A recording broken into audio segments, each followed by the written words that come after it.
Hello, YouTubers. Going ahead and gonna give a short little video. As you guys see my channel, ERHVACR.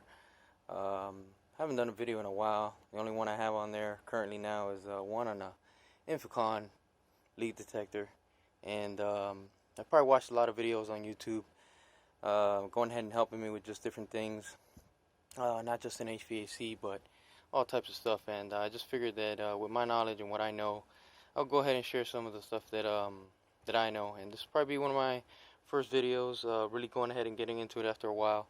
I'm not really good at editing or anything like that of that nature. I don't know how good this is gonna sound or look, because I'm doing it from my cell phone.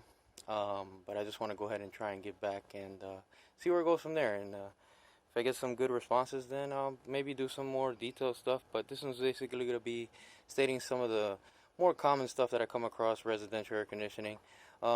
Geographically, this is found, we're considered a South Florida Treasure Coast area.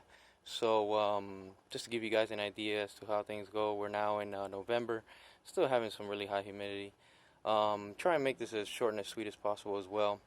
Like I said, if it takes off from here, you guys want to know any more or get any more details and whatnot of what you see here and what I'm going to explain.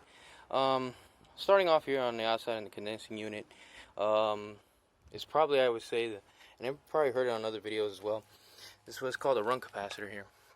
And this basically goes ahead and assists in startup with the compressor and also with the condensing fan motor. Some of this other information I could just point out into you is a start capacitor here. Just want to let you guys know as well, I have the power disconnected, so you can't just go ahead and shove your hands up in here and expect that you're not gonna get lit up like a Christmas tree. So just go ahead and keep that in mind. I mean, even after disconnecting the power, some of these things could hold a charge, and they need to be discharged correctly. But basically what we have here is a start capacitor, which goes ahead and assists this run capacitor at startup. This is the one that will most commonly go bad, either be swollen up or leaking some kind of liquid out of there, that would go ahead and state that it's defective. What I've known in the past, and these things going bad, manufacturers that make them, just foreign style capacitors are the ones that tend to not run as long or the least, I would say. Some that are manufactured here in the States tend to last a little longer, a little bit of a better quality. Also this style of start capacitor is probably not too commonly seen. I'm not sure if it is, but most people use what is called the SPB6, which basically works off of temperature. Once it goes ahead and gets to a certain temperature, it drops out or does not assist in startup with the unit. But these are mechanical, electrical devices which go ahead and every single time it assists in startup, always will go ahead and help out this capacitor and extend the life of it.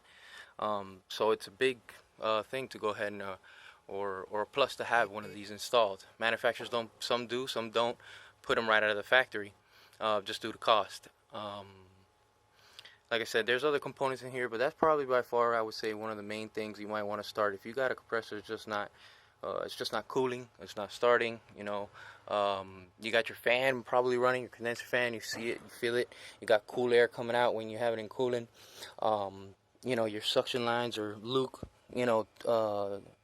lukewarm or whatever temperature, the outside temperature, ambient temperature. I just shut down mine, so probably a little sweating, from when it was running. This is my own personal AC unit.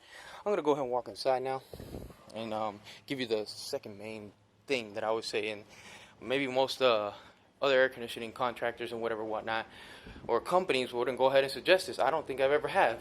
But this is where my drain line is located, and this is probably by far the second most common thing I'd say I find when I go on a service call is a backed up drain line.